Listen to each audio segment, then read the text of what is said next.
welcome everybody who is actually here and online already. What I'm now going to do is hand you over to me. And Tumi, if you'd like to just carry on with the webinar, that would be fantastic. Okay. Yes, of course. Hi, everybody. I'm Tumi Tobin. I am a second-year geographer, and I study at Jesus College, Oxford. And I'm really glad that you've all joined today to learn more about what it would be like to have a career in climate. We've got quite a broad range of panelists with us today, so I'll introduce all our panelists. We've got Andrew Lee with us today, and he graduated in geography from the University of Sydney and went on to complete a doctorate under the supervision of David Harvey at Oxford, with a focus on urban youth cultures. And after completing his studies at Oxford, he pursued a career in school teaching and school management, but over time has sort of developed an interest in climate change. And eventually he left the classroom and now serves as an honorary lecturer at University College London in the Centre for Climate Change and Sustainability Education. And he's also the communications director for the Oxford Alumni Network. We'll probably say OxCAN a couple of times, so if you get confused, it just stands for Oxford Climate Alumni Network. His current work is kind of varied now, but includes consultancy at UCL to help academics integrate climate crisis content into their programs, and giving talks in schools and communities as well as publishing widely in the climate field. We've also got with us Barbara Iserlane, and she is a leading infrastructure investment professional and public-private partnership expert with nearly 2 decades of experience spanning climate finance, sustainable energy, transport, agriculture, and healthcare. And she's held some pivotal roles at the World Bank and USAID Power Africa, among other multinational organizations. And Barbara's recent work sort of focuses on structuring critical hydropower and solar projects, leading decarbonization initiatives and spearheading electrification funds reform. Her educational background is also really varied. She's done an MBA at University of Wales. She's done accounting at University of Benin in Nigeria, as well as an MBA here at our very own Saïd Business School in Oxford. And I'm also going to introduce to you guys Tobias Hizarski.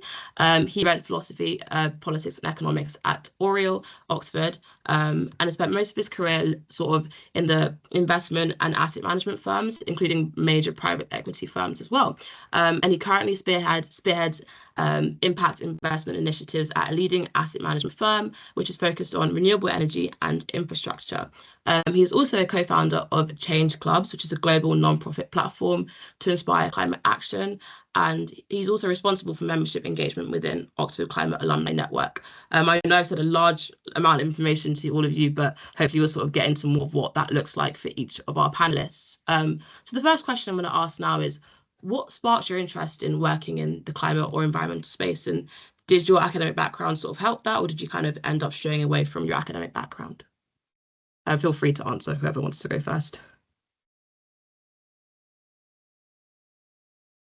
Okay, so go ahead, Andrew. I didn't say anything. No, Barbara, you go, because you spoke first.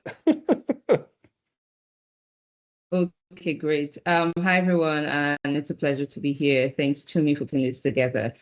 I think for me, I have a unique experience into falling into climate. Like I try to say, I did not go into the climate space intentionally. I started my career doing infrastructure development work.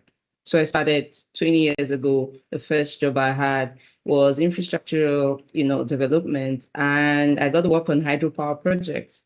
And I think for me, that's what started my interest in climate, getting to understand the projects, why these projects, what's the future of this project, what's the sustainability of these projects, and all of that. At the time, 20 years ago, I don't think there was a lot of talk on climate. It was there, but it's not like it is now that it's, it has gained global interest, right? And so for me at the time, it was understanding why hydros and why not gas? And why should we push this initiative and not the other?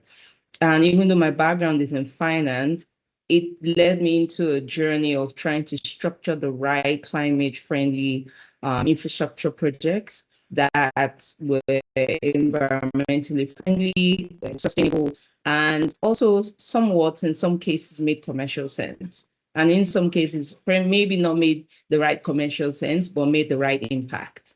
And not to take a lot of the time, but anyway, so this is the summary of how I got into this space and how the journey has been so far. So let me allow others to speak. Thank you. Thanks for that, Barbara. Just to jump in here, I've essentially, when I left Oxford, I went into teaching and in the classroom, and but as principally teaching geography, it just became increasingly aware that climate was something that was incredibly important in schools and more broadly, and so the climate component of what I did in the classroom gradually increased, and leading to running climate symposiums for schools and giving talks in schools and so on. And then having left the classroom, I now have taken on a role at UCL at the Centre for Climate Change and Sustainability Education, which is a fantastic group of academics at UCL. We're moving the curriculum program ahead, and also doing some work with developing connections with academics and the Oxford Climate Alumni Network in Oxford. And so I guess I have my finger in quite a lot of pies. And then as a communications director at Oxcan, running webinars and meeting people and preparing material for the newsletter, actually get quite a nice overview of what's going on in terms of climate and employment and opportunities. So I guess it's out of enthusiasm and a sense of the climate crisis being important that has led me to sort of expand my area into essentially full-time climate work. And maybe just to add to that, and Tumi, thanks so much for putting this together. I think this is great, and thanks for everyone who joined as well. Actually, I think this is actually for me, this is sort of quite a deep question, right? Because like what's at the bottom of sort of my or our enthusiasm for the climate space. And I think for me, it comes down to something very simple, which is my love for and my fascination with nature. So actually, when I sort of think about why am I involved in this space, it comes down to, snorkeling in the Mediterranean as a child, spending time in nature in southern Germany where I grew up, and then slowly but surely sort of realizing that this world is changing. And why is it changing? And the solutions are obvious, but knowledge doesn't lead to action. So why are we not acting on the back of the knowledge that we've all got about how to potentially address climate change? So this is really sort of, I guess, that was sort of my sort of early sort of thinking about climate change. I then sort of enrolled in a distance learning course when I was in school about intergenerational responsibility, coming at it from a sort of ethics perspective. Like the world is really complex, right? And what we do today affects things that happen in generations from now, and it affects things, all across the globe. And given that complexity, how can you assume moral responsibility for your actions, right? That was sort of one of the, I guess, pressing questions. And that's actually what led me to read PPE, philosophy, politics, economics, spend a lot of time on the ethics side of things. Part of the question that you asked is also, how does my academic background sort of help in my current work? And actually, that comes more, or that has more to do with, I think, analytical thinking and being structured in my thinking about climate change, because we got to cut through the complexity and find the most efficient and impactful solutions. And that's where I feel an analytical sort of mindset sort of helps, which is, I'm very grateful for Oriel and that sort of ecosystem to help me wrap my head around how to be, quite analytical and thoughtful in how to address challenges. So Tumi, I'll hand back to you, but that's just a couple of thoughts on this. Great, thank you all so much. I mean, it's so interesting how you've come from sort of different angles and how you ended up in your career. We've got some finance, you've got ethics, you've got education. So I guess it kind of shows to people here who are maybe struggling to sort of find their place in the climate career space. Like, you don't have to come at it from the same angle of maybe conservation. Like, there's other areas you can approach this as well, which is really interesting. And sort of bouncing off of that, I was interested to know, do you guys have a project or a piece that you've worked on that you're particularly proud of that's had an impact in the climate or environmental sector?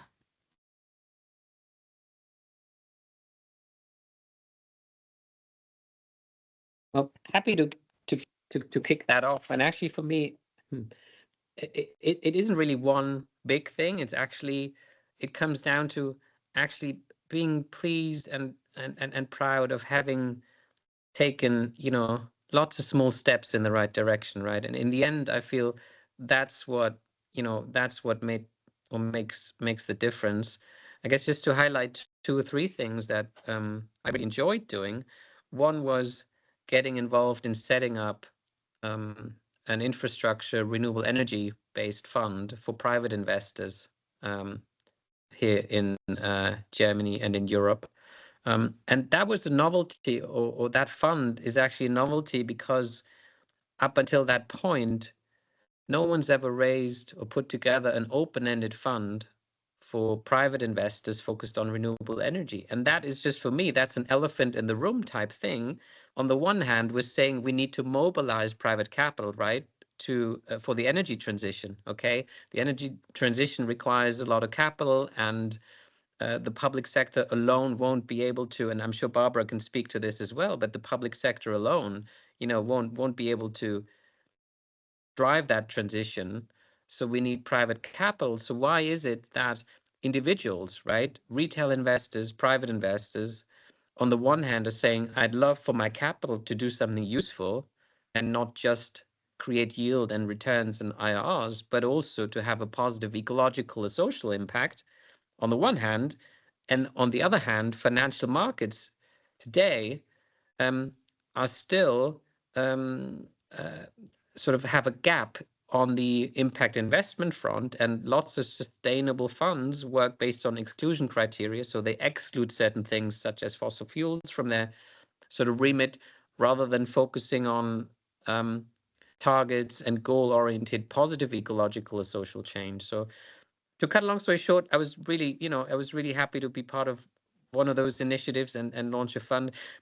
The other thing is, impact, sometimes it happens in sort of big pictures and big moves and that sort of stuff, but it also happens, in, as I said, in small decisions, day-to-day decisions.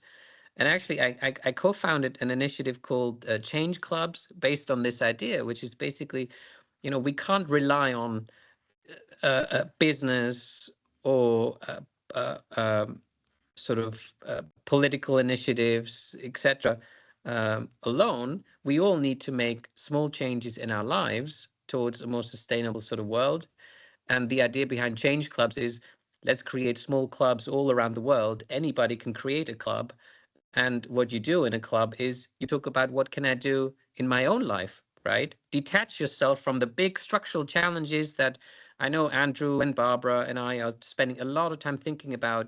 How do we get structural changes implemented on the capital side, etc. This is different. This is getting together and asking yourself questions like, how can I change my diet to be more climate friendly? How can I get from A to B in such a way that, it's more helpful for the environment? And how do I deal with consumption and waste, etc.?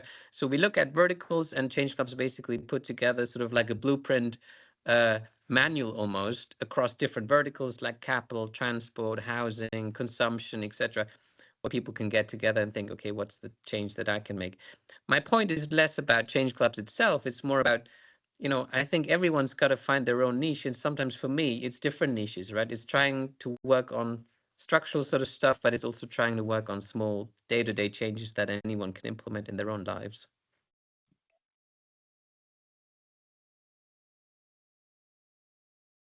I think to come at it from a different angle, and I acknowledge what Toby has to say about the complexity of climate change, which is evidently true, and the multimodal way that it needs to be dealt with. And from my point of view, it's an enormous privilege to be working, not that I'm doing that immediately at the moment within a school, to, carry the kind of responsibility and focus of speaking for the environment in the school and inspiring pupils. I know that, as I alluded to earlier, that I ran a climate symposium in the school with large numbers of children having a kind of classroom to speak in and to become enthusiastic and knowledgeable about an area of climate change, and getting different academic departments within the school, which is parallel to the kind of work that I'm doing at UCL at the moment, to try and bring more climate crisis awareness and teaching across the faculty. But that's also true of what needs to happen in schools and across the board. But from my point of view, creating the climate symposium, where we had, as I said, a bunch of children learning and giving talks, and we had a play that was put on by another group of children. We had various different departments create presentations that would roll over from the modern languages department, and poetry written by the English and languages departments, and mathematics, creating a raft of statistics that were floated on yellow helium non-greenhouse gas balloons around the school, and as a means for crystallizing a sense of importance for climate change within the school, which is moving. We're moving much more towards with climate action plans and sustainability leads in schools, so that things are moving in the right direction, and there's increasing interest and support for that. We just need to make sure that continues to move in that direction. So from an education point of view, I think there are lots of opportunities, not only at Oxford, but also through the deanery at Oxford, but also through other universities, Reading University and the Climate Ambassador Program, and UCL with the Centre for Climate Change and Sustainability Education. So there are lots of opportunities there from an academic point of view and an academic education point of view, and for there to be ongoing connections with alumni of the university, and connecting students with work that's done. I've just held or in the process of organising some pupils that had been in the school to come into the school to speak about their work in climate change and battery technology and so on. So yeah, no, it's been a great privilege and honour to do that, and you feel like you're contributing in lots of ways that can't actually be measured, but you send the pupils out after that time with them, and you hope they move in the right direction, as you do get some feedback that happens. Sorry, I've spoken too long. Just jump in here if there's still time for this question. I think I'm going to speak to more from an implementation point of view, which is where a part of the area I've done a lot of work. And let me talk about the gas flare commercialization project I had to work on recently. As you know, oil producing countries like Nigeria and other oil producing countries, some of them flare gas. I won't say a lot of them, but some of them do flare gas, associated gas, which comes from oil production, right? That has been a major climate issue around the world. How do we reduce the flares and use it to good use? And so I was part of the team that supported, or that significantly drove this gas commercialization project. And I'll just tell you in just 2 minutes about what it is taking flared gas, using it for something good. So taking the gas that has been flared for years and decades and converting it into productive use. And we realized that just converting that could, for some power plants, could be used for actual gas itself, and so we started on this journey, which we had never done in Nigeria before successfully. And it's been a long journey getting to this point, but up until recently, we've as a country, we've been able to concession some of these flare sites to different companies that can help convert it So we allow them come up with their own creativity around what do you want to use these flared gas for. Some said they will convert it and take out the waste and use for one purpose. Some said for gas, some said to power an energy plant, and different purposes. And it was really interesting. This is an initiative that I got to support them through the USAID Power Africa, where it worked up until a few months ago. And this is a huge initiative. And why was this done? Basically to reduce CO2 emissions, which is a major issue even within the area where the gas is being flared, and also to align with the Paris Agreement that we all, at least most of the countries, agreed and aligned with. So this is now not so doing a hydropower project, a solar project is different. It's using clean sources to power. And this gas commercialization project is basically taking waste that is destroying the climate and using it for productive use. And that's where we're going to, where we're not just looking at an alternative, but where we can't help but release this waste, how can it be converted in a way that it's, it's put in a chamber and just produced or converted into something that could even earn money. And we realized that all of these were very profitable, So again, is looking at climate, and for those that are listening, there are different sides to it. And I've been privileged to have gone through implementation, research, raising capital, setting up funds, supporting government, supporting policies, and there's a lot of work to be done. So it's an interesting space. Back to you. Thank you so much for all your responses. I mean, one thing that I think I've really learned from that sort of reflects the climate space is how all of your different approaches sort of involve like a bottom up, so including companies, including sort of school children and communities, and sort of doing that bottom up working to get people involved in the climate space or to try and make change. So I think often people assume that it's always the large institutions that will be the ones to drive change, but I guess this sort of shows that actually you can drive change at all scales and different levels as well. And I think that just speaks to sort of the inclusivity that we have within the climate space and careers in climate, which is really interesting. And sort of building off of what a lot of you have said, do you find that there have been like tensions in your work? So where you're balancing between ethical dilemmas and then institutional goals, and do you think that you've had to sort of weigh up your passion for climate and then the realities of working within school institutions or financial institutions or sort of global institutions, and how do you manage this, and how do you sort of maintain your own moral and ethical standards for yourselves?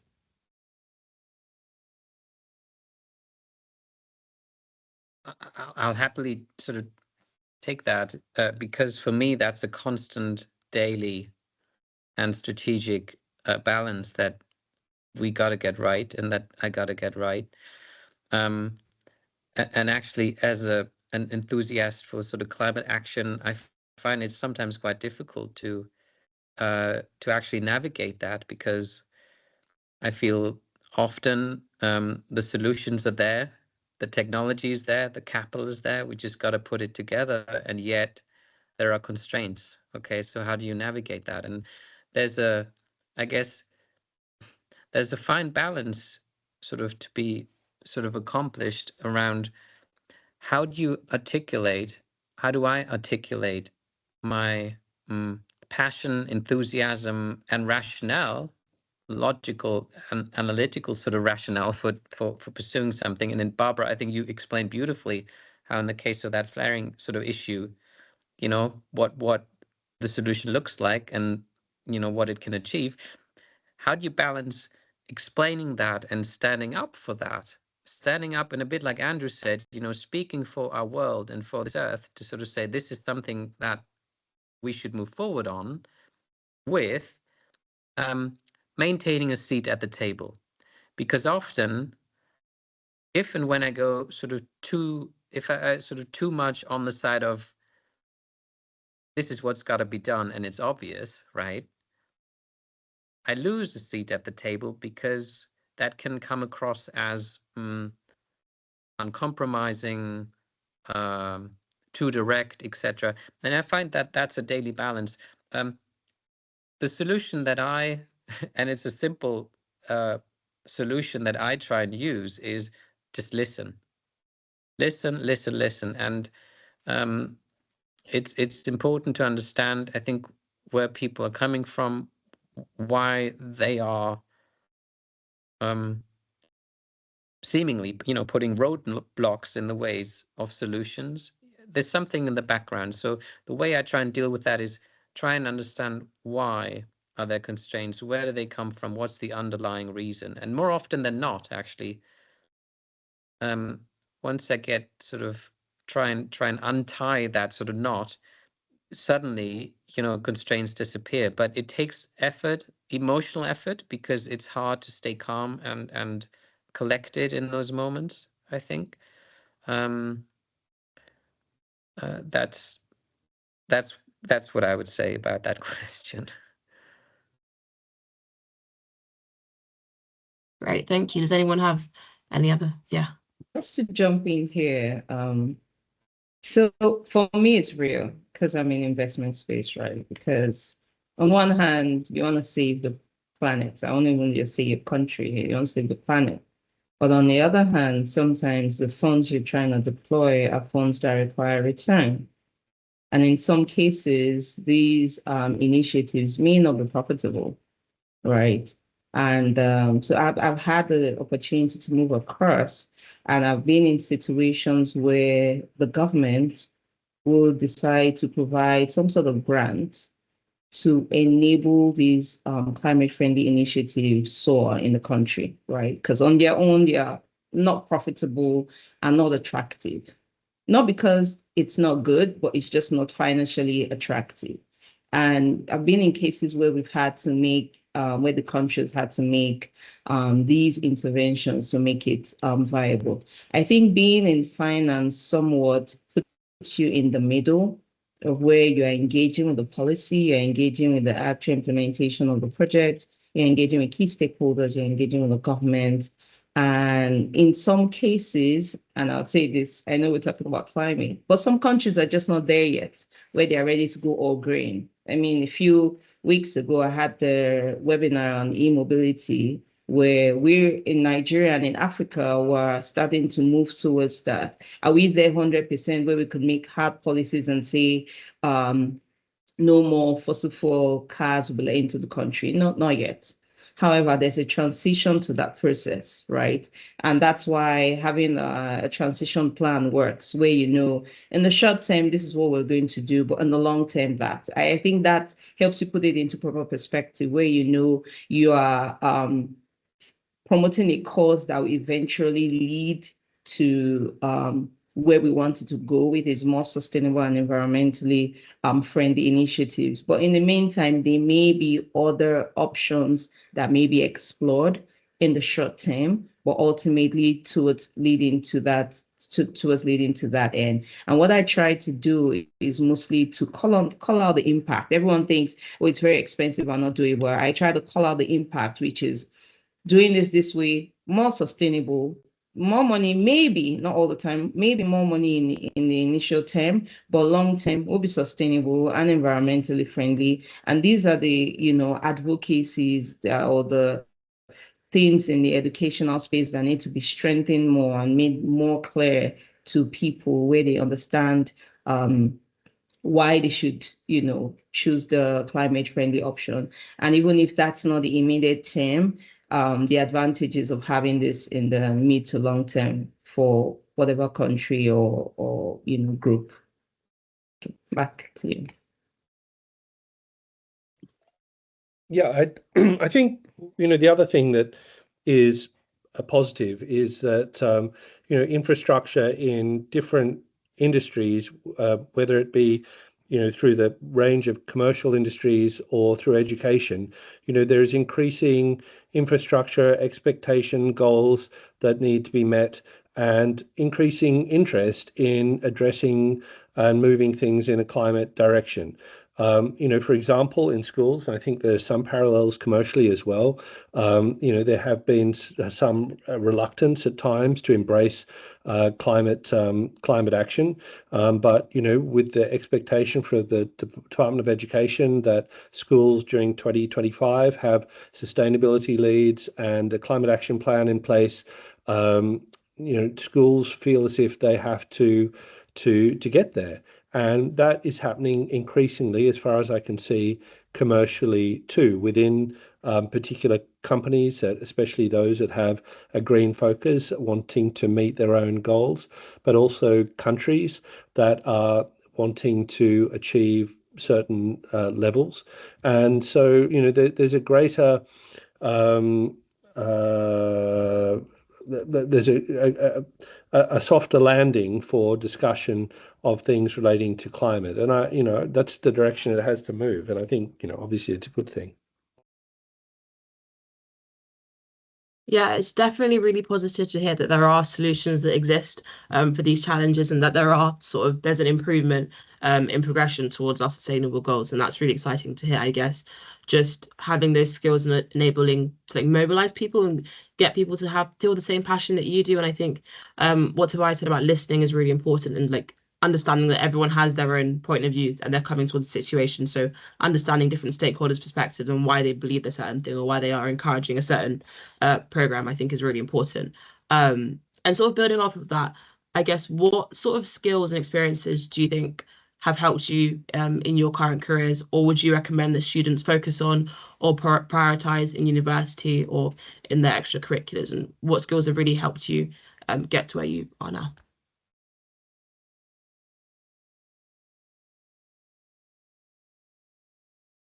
I think you may be on mute. Sorry.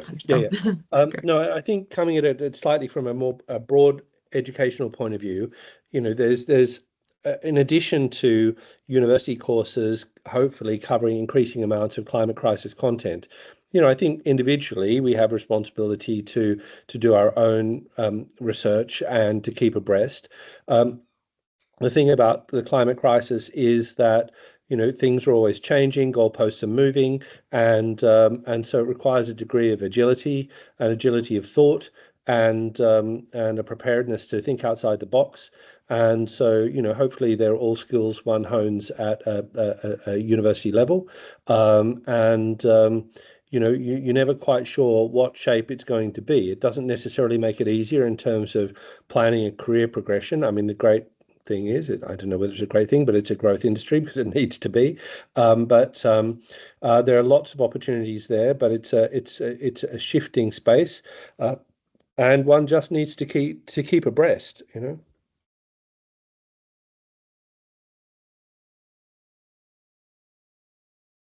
I think, yeah, okay, good.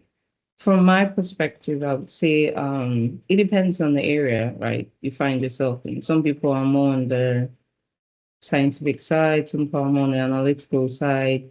I just think that whatever area or whatever spectrum you find yourself is, number one, you must have, more like an analytical mindset, right? Not necessarily foundation, but mindset. More like probing things. Why? What's new? Where are we going to? What's the future? Understanding status quo and understanding, the way forward. I think for me, that is very, very key in just moving forward in this space. And also understanding that different disciplines are required, right? It's not just one discipline. People are in a particular area and they're wondering, oh, how do I get in? Which I think is the core. And I hope there are people from other, disciplines, people wondering, how do I get in? There's always a line in between wherever you are today and how it connects to the climate, which is why it's a thing for the entire planet, right? Even if you're in the agricultural space, there's a climate angle to that. If you are in the petroleum space, which is not climate friendly, there's a climate angle to that, right? So whatever discipline you find yourself is, there's a climate angle to that, and your experience will come in handy at some point. It may not be clear now, but once you start getting the required knowledge in the climate space, you see how you can channel your experience into that.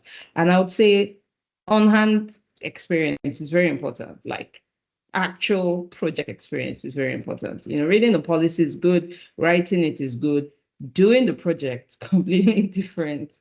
Financing and doing it and getting it to run and be sustainable is a different ball game. That's not something you can read alone. You know, you have to be on the ground, you have to be on the site, you have to understand how it works, you have to see the project with your eyes, you have to, you know, almost feel it, and then you can relate with it. So I find sometimes there are a lot of people that they understand the theoretical part, reading it and writing it, but then connecting that with an actual experience, it changes everything for you. And so I think people should strive to, even if it's 1 or 2 physical project experience, you know, strive to get, you know, that kind of experience. And, you know, let me stop there so that everyone else can chip in. Thank you. I think that's a beautiful suggestion, Barbara, actually, because in the end, right, climate change is a physical issue. It's about CO2 equivalent particles in the physical world. So in order to address it, you gotta be in the physical world to do something about it. So that, I think that's a beautiful sort of pointer. This is actually one of the questions I've prepared in advance. So I've actually got 3 bullets on this, okay? So number 1 is the Ikigai framework. And I've come across the Ikigai framework sort of quite late in life, and there's obviously different takes on it. But basically, if you imagine a Venn diagram with like 4 circles, okay, and the intersection is described as Ikigai, and the 4 circles are, what are you good at doing? Like really know what are your strengths? What am I good at? Okay. Second is, what do you enjoy doing? Okay. Where do you really what do you take pleasure from? That can be all sorts of things. What do you really take pleasure from? The third one is, where do you make money? And again, that's relative to what you deem to be, you know, the appropriate level to, you know, sustain a living. And then the fourth sort of building block is, what does the world actually need? And I think everyone in their lives and in my own life, I found that at different sort of times in my life, the emphasis was too much on one or the other. And certainly the what does the world actually need? This realization that actually, you know, part of my career path has digressed and diverged somewhat from, you know, trying to find what does the world actually need. I found my ikigai in impact investment. Okay, when I think about impact investment, and I think Barbara and I, in terms of this, the content and the focus of our work, the renewable energy side of things, the energy transition, etc. You know, for me, that is the ikigai, right? And so that framework has hugely helped me to get there. Second pointer is, maintain, focus on human connections. So much of it out there comes down to human relationships, to having connections. And then, so one of the things that one of my ex-bosses used to say, which I think is a great sort of tip, talk to 3 people every day that you've never spoken to before. Like, get to know 3 people a day. That's super easy when you're still at Oriel or Jesus or whatever college you're at or whatever faculty you're at. It becomes more difficult as and when you become entrenched in a sort of career path and your ecosystem starts to maybe ironically sometimes become a bit narrower. I think that's a great thing to do. And actually part of me, you know, raising my hand to sort of say yes to this webinar is part of my philosophy about talking to people I haven't met, you know, every day. And the third pointer is, maintain some form of spiritual connection, in inverted commas, whatever that may be. And I say that partly because it's a more peaceful way of being to know that we didn't come, you know, into this or onto this world, we came out of the world, right? There's a beautiful quote by Adam Watts who said, you know, when you see an apple on a tree, you wouldn't say, you know, this apple came onto the tree. You know, you'd say the apple came out of the tree. In the same way, we come out of this world. Whatever that spiritual basis is, in climate work, I find it particularly important because it helps me basically navigate climate anxiety. It helps me maintain it. Why am I doing this? Because it's so easy to actually sometimes think about, can we actually get there? Should I give up? All these questions will come when you get involved in the climate space, because the challenge is immense, and progress, is sometimes slow. So maintaining some form of connection, whatever form that takes, I think that is the third sort of thing that I would encourage. I certainly encourage myself to maintain on a daily basis. Yeah. Yeah, I look, I think it's interesting there what Toby said, and also Barbara, harping back to this whole idea of multimodality and looking at it, looking at climate change. It is, at the end of the day, as whether it be Toby reflecting on nature or Barbara dealing with specific projects, it's a lived experience, and it's something very personal, as well as being something that's out there that you've got to grapple with and deal with. It affects us, and affects us in all sorts of ways, and I think we need to be open to that sense of not only interdisciplinarity, looking at it from different academic points of view, but also looking at it from an emotional and personal, three-dimensional kind of way. And I think sometimes we lose track of that. And one of the books I just reviewed, which I found a little bit I struggled with at the outset, was looking at the sense of loss and all sorts of things that relate to climate change, and engaging with them, and not separating them. Ultimately it's a lived experience, and it needs a response of a lived experience. Yeah, all that advice was great. I mean, it's so interesting how obviously an analytical mindset is really important, but how, I guess, depending on where you were placed, how your lived experience completely might change your outlook, it might change your approach to different topics and challenges. And I think that I can understand how people might struggle with when entering the climate spaces. They're not sure what they kind of need to know, and it can be quite daunting and threatening. But I guess coming with that sort of like your presupposed, your morals, your connections, your lived experience, your sort of beliefs, I guess that can be really useful as well when approaching a really complex and challenging space. I think I might end my questions there and see if anyone else has any questions that they'd like to ask the panel. We can enter sort of like a Q&A session in time. So feel free to put your questions in the chat, I believe, or unmute if you're able to. But I think questions in the chat might be easier. I'll just give everyone a couple minutes to think of questions. And if not, I will continue asking some questions.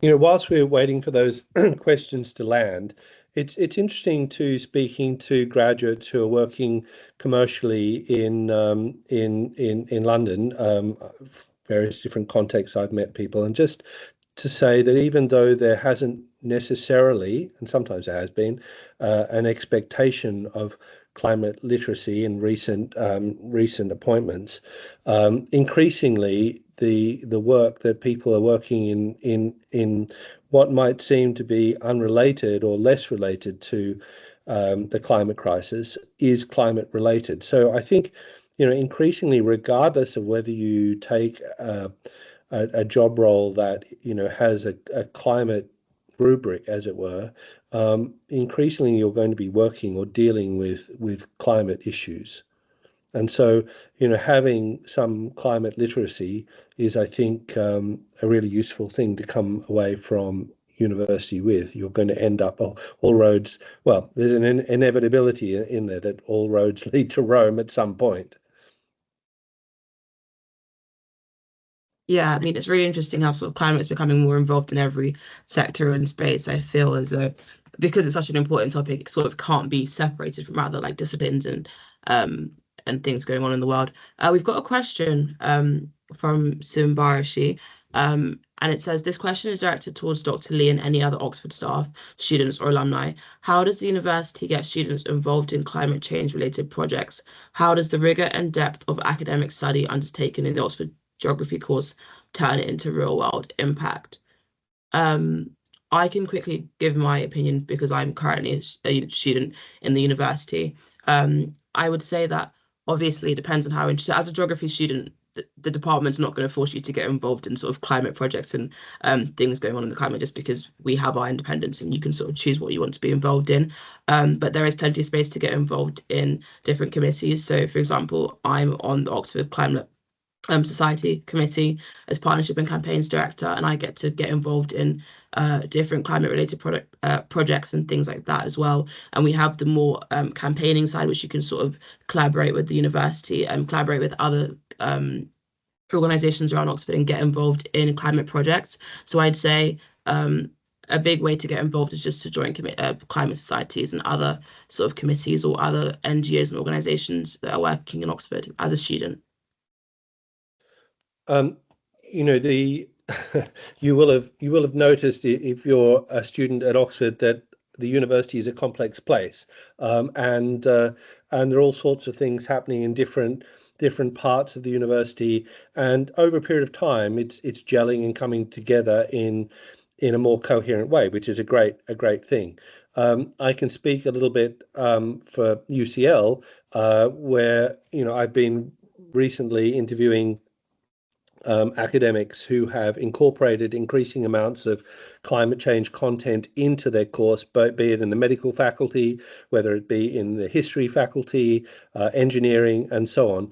And there's been quite a lot of student engagement with the groups to communicate between students and faculty, and then quite a lot of interest from the faculty themselves. There are some departments that are more resistant than others. Some departments think, well, climate change, what's it got to do with us? But actually, you don't have to think very far to realize just how far and deep the relationship between any department and climate change is. And there are many the departments moving ahead, especially those ones that I've mentioned. At Oxford, when I was last speaking to people in Oxford, they were looking at and I'm not sure because I'll be up in Oxford in a week or so, but a much more collegiate, college level based communication of climate change, and there were some programs there.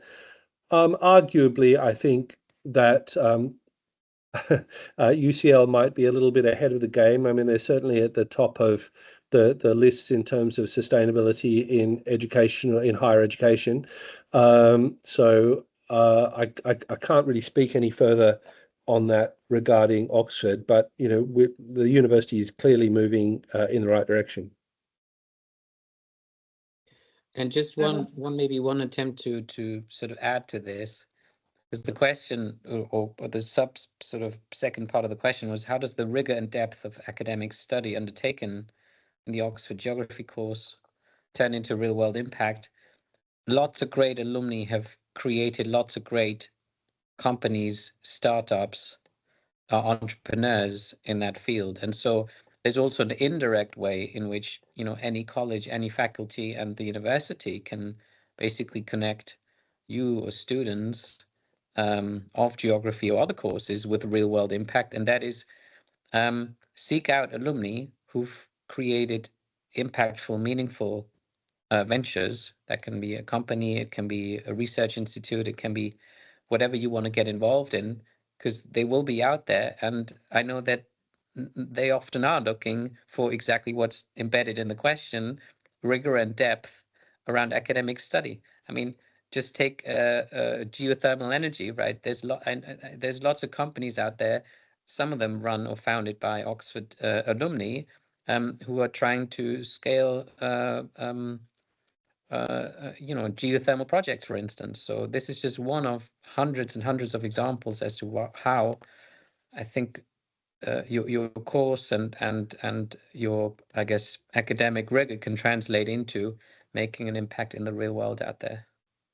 Yeah, having taught undergraduates at Oxford, one of the great strengths of, well, there are two strengths. One is, the Oxbridge tutorial system, where everything that you deliver to your tutor has to be defended, is very, very valuable, and it builds candidates who can argue and think on their feet and who are agile. So that's a great thing. And then geography, or the geographical imagination, as it were, is particularly so, because it's essentially pragmatic, agile, and so I think coming out as a undergraduate out of geography in particular, I think equips you extremely well, and makes you incredibly employable. Yeah, I think once you get into the job interview to talk through the kinds of ideas and concepts that you've come across in geography teaching, I think is enormously valuable, and can show your great strength. Just to chip in here, there's two things. One, you could be part of a project as volunteer, or you could be earning a fee for it, right? So that's up to you to choose the angle you want to tour in getting involved in projects. I would say for the university, Andrew will speak better about that than to me, because I'm not a staff of the university. But I know that in the actual world, right, where projects are being implemented, they're looking for volunteers every day. If you're a student, it means that you have very limited hours to give to volunteer. It could be an hour or 2 hours in a month. It depends on what you want to do. If you do have these leeway within your course or your program that allows you to do that legally, there are a number of organizations you can reach out. I mean, there's Oxcan. Andrew, Toby, and I were we're directors at Oxcan. If the society reaches out to say we have people that are interested in supporting and volunteering, and they're willing to put 2 hours in a month or 2-3 hours in a month, and they would like to get involved, it just changes it. And there are many other organizations that are willing to take people on a volunteer basis. It could be during your break, you want to do a little internship to understand how it works, the project implementation works, so that you can then channel all your learning properly and start choosing for yourself the angle or the direction you want to take after your studies. Again, like I said, these opportunities are there. It just depends on how much you want to get involved. Not all the time that it will be in your face. Sometimes you may have to go look for these opportunities, but I think if you want to get real project experience or part of a project, a live project in the climate space, there are opportunities like this. And I've met with people from other universities, not Oxford, that have brought students that have gotten involved in research work through their climate network, and even while they were schooling, so just little bits and touches of research work that also help their education. And just to add one more thing, specifically to Oxford, I realized I didn't say it earlier, and you sort of mentioned, so like each college will have like an environmental and ethics rep, for example, who can communicate directly with staff within the college and sort of advocate for any environmental policies that they believe in. So a lot of things have been done with sort of looking at hall and looking at food wastage. So my college, for example, has implemented like a sign-up system. So that way the chefs know how many students are going to come to eat in hall, and they make specific amount towards people that are going to come. And so small things like that, or actually quite significant things like that, can be done within each college through an E&E rep. So I'll move on to our next question. Willow asked, what's the most significant challenges that you've faced throughout your career? Have your projects and work been set back or encouraged by changing world politics? Can I jump in here?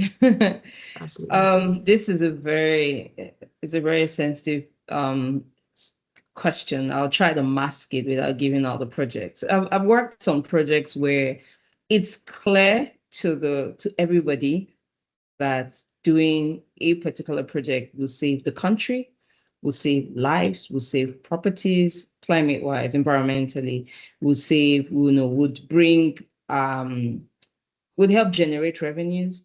Just doesn't happen. Why? Because of political interference. So you have to deal with this on a daily basis. And because I work a lot on the funding and implementation side, I see this happen a lot.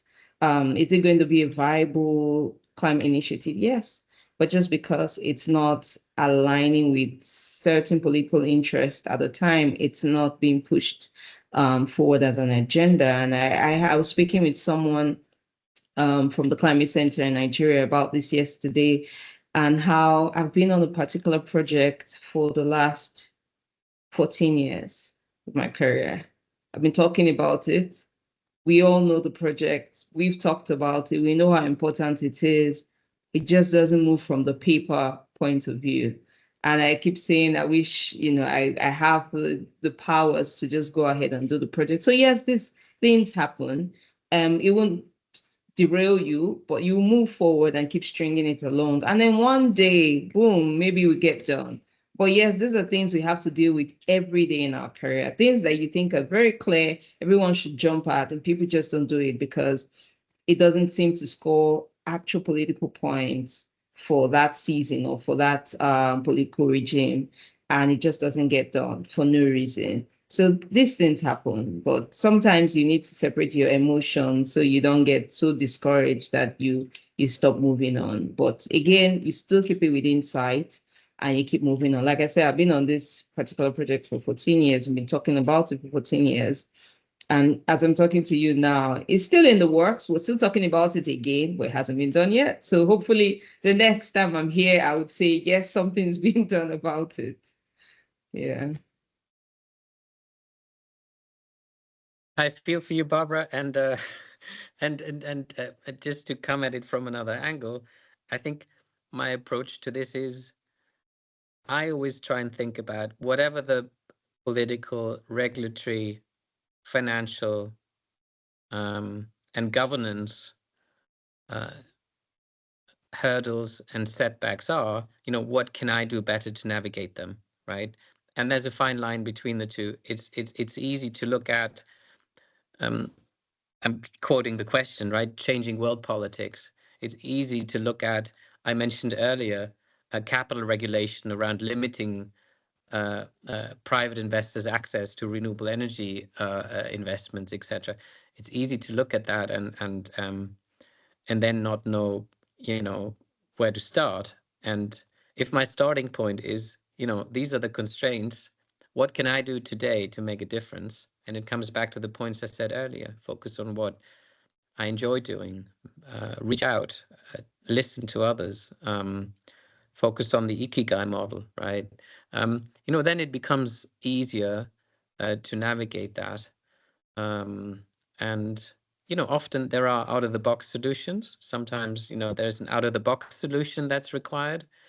Sometimes it's just grinding and being patient. And I think patience and climate action doesn't really sort of sit well together because we don't have time. And there's a whole climate initiative by Ingmar Rentzog, who used to be spending quite a bit of time with Greta Thunberg, and his initiative is called We Don't Have Time. So it's difficult for me even to put we don't have patience and we don't have time into one sentence emotionally, but sometimes patience helps in keeping a calm head and staying focused also emotionally. Yeah.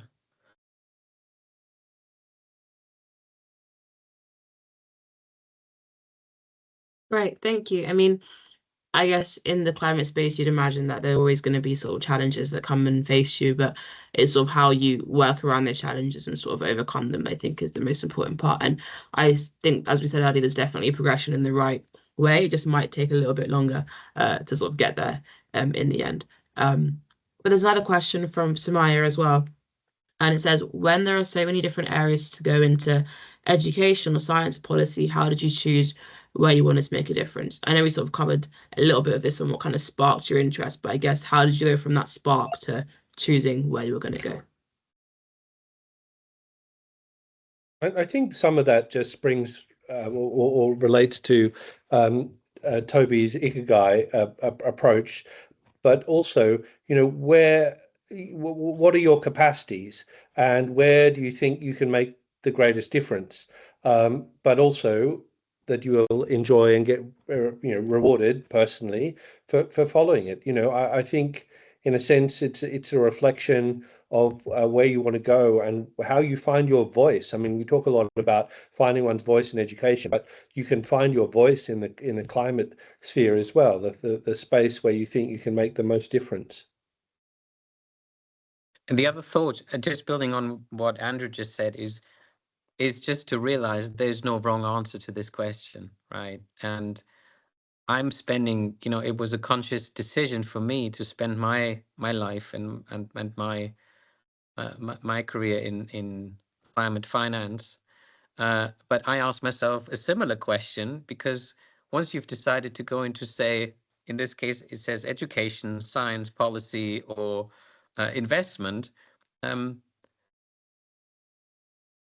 there's always going to be a follow-up question, which is, now that you're on the investment side, for instance, I'm just looking at Barbara, do you focus on the flaring issue? Do you focus on wind? Do you focus on vertical farming? Do you focus on... It never ends, right? And I caught myself. And actually, there's a beautiful report or science initiative that you could look at. It's called the Drawdown Report. It's a massive non-profit United States-based research initiative by Paul Hawken. And he basically he and his team looked at 120 climate solutions, anything from vertical farming through wind and solar through to hydrofluorocarbons in refrigeration units, right? And they quantified as to what is the CO2 equivalent impact if that solution was applied at scale, and what does it cost to do it? So if you want a really scientific sort of answer to your question, go and read the Drawdown Report, and there's a ranking of the top solutions. But of course, that's a bit detached from reality, because it comes back to what Andrew said, like, what difference can you make? Which of these 120 solutions can you approach, and from what angle? Is it from a research angle? Is it from a policy angle, etc.? I'd like to emphasize again, there's no wrong answer. I'd only encourage everyone, don't spend a proportionate amount of time on that question, but don't spend more time on the question than on climate action itself. It's tempting. I've fallen into that trap too. And sometimes the way to get out of it, just to pick one and roll with it. Yeah, thanks for that. I think what I was going to add to that is, clearly, as Toby has said, really, if you spend too much time trying to analyze it. For me, for instance, I started doing hydros, right? So I did hydros and I did transport, I did railways, but on climate, I did hydros first. And I loved it. I loved hydros a lot. And then after a while, I found myself in the solar space.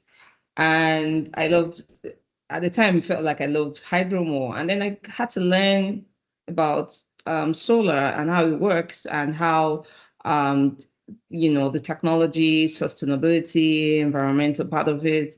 And then there's wind, and like Toby said, it just keeps getting better, right? So if you focus, you can choose to focus on one area, absolutely, or you could choose to move with new technologies and just explore.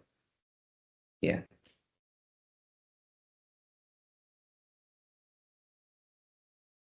Great. Thank you so much. I just want to say a massive, massive thank you to our panelists, Barbara, Tobias, and Andrew, for answering all our questions and giving great advice and tips and methodologies on how to sort of navigate a career in climate. I really hope this has been insightful for everyone who's joined today. And maybe now you might have slightly more of a way of approaching your career in climate, and if not, that's also okay, because I'm sure you've still got plenty of time. And as it's been said today, there's always going to be questions however far you are in your career. I'm sure there's always going to continually be challenges and things to overcome, but just having that mindset and having those core skills, I think, is really useful. So it's been great to hear from everyone today, and I want to say a massive thank you again for giving us the great advice.